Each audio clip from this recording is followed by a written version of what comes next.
container kan weyn ee aad arkaysid waxa uu dhex yaalay dekedda magaalada Muqdisho. Waxa ku jira waxyaabo maangal aan ahayn, qofna uusan rumaysanaynin. Waayo containerka waxa uu ahaa mid ganacsi ahaan u soo degay oo ganacsato magaalada caanka ah ay la yimaadeen caasimadda. Hase yeeshee, isha sirdoonka qaranka Soomaaliya oo beryahanba ugaarsiba aan ku hayay waxyaabaha kooxaha xajiriinta ay doonayaan inay magaalka soo geliyaan ayaa ka war helay in containerku uusan ahayn mid caadi ah, dhexdiisana ay ka buuxaan waxyaabo halis ah oo amni darada horseedi kara, sida hub iyo sidoo kale walxaha qarxa.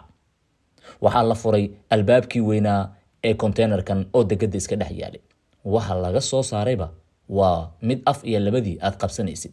Waxaa ka mid ah dharka ciidamada, funaanado iyo sidoo kale surwaalo cusub oo hadda kuwii ciidanka isticmaali jireen ah.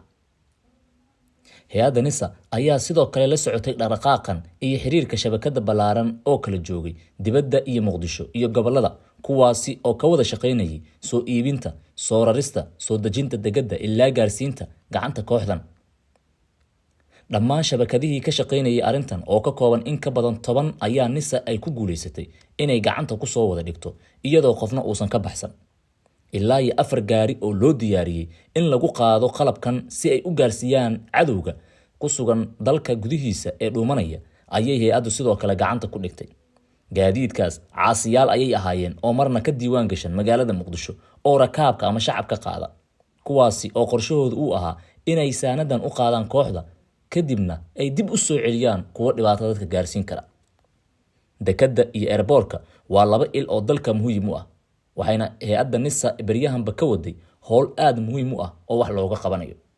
Hay'adda sirdoonka qaranka markii uu qabtay Mahad Maxamed Salaad oo hadda dalka Mareykanka jooga lana kulmay FBI-da ayaa waxa suura gashay in xuraansiga hay'addu uu gaaro meel fog, taasoo buddig u noqotay in la fashiliyo damac aad u badan oo kooxda ISA ay damacoodu ahaa inay ku gaarsiiyaan dad shacab ah dhibaatooyin aad u waaweyn.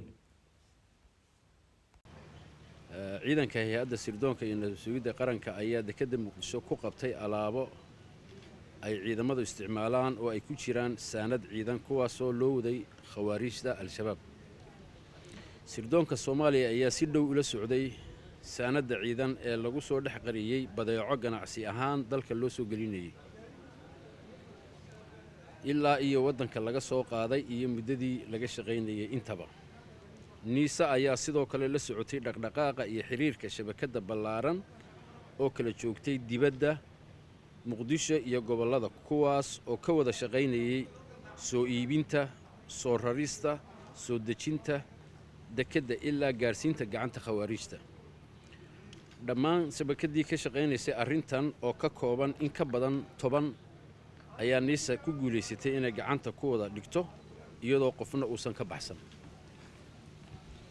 ilaa iyo 4 gaari oo loo diyaariyay in lagu qaado qalabkan si ay u gaarsiiyaan cadowga khawaarijta ayaa sidoo kale uu qabtay sirdoonka Soomaaliya.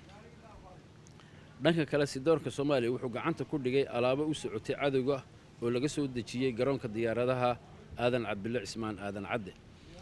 Dekedda iyo airportku waa 2 il oo dalka muhiim u ah. qabashada qalabkan iyo alaabaha waxay caddayn u tahay shaqada adag ee ay hayaan hay'adaha ammaanka waddanka sida u sii xoogeysteen xogta si ay u helaan xogta qarsoon ee cadowga. dadka loo qabtay hawshan waxaa ku jira ganacsato kuwaasoo dawladdu siisay ogolaansho inay waddanka keenaan waxyaabaha ay u baahan yihiin dadkeennu, laakiin taa beddelkeedii waxaa muuqata in dalka soo geliyeen walxo halis ah oo dalka iyo dadkaba dhibaataynaya.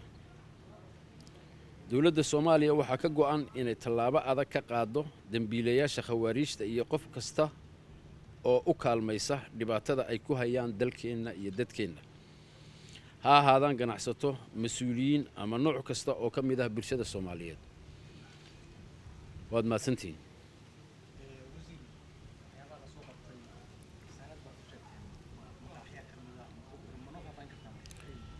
saanad ciidan macnaheedu marka la duuduubo saanad ciidan wax kasta oo ciidanku isticmaalaan ha noqoto qaraxyo ha noqoto waxyaabo kale ama waxyaabo sahla qaraxa ayaa ka mid ah waxaa ka mid ah qalab diriis waxaa ka mid ah hub waxyaabo badan oo kale oo aan markaas ay ku qarinayeen badeecado ay dalka soo geliyay ayaa ka mid ah marka saanad ciidan haddaan ku idhaahdo waxay ka dhigan tahay waa agabka ciidanku isticmaalo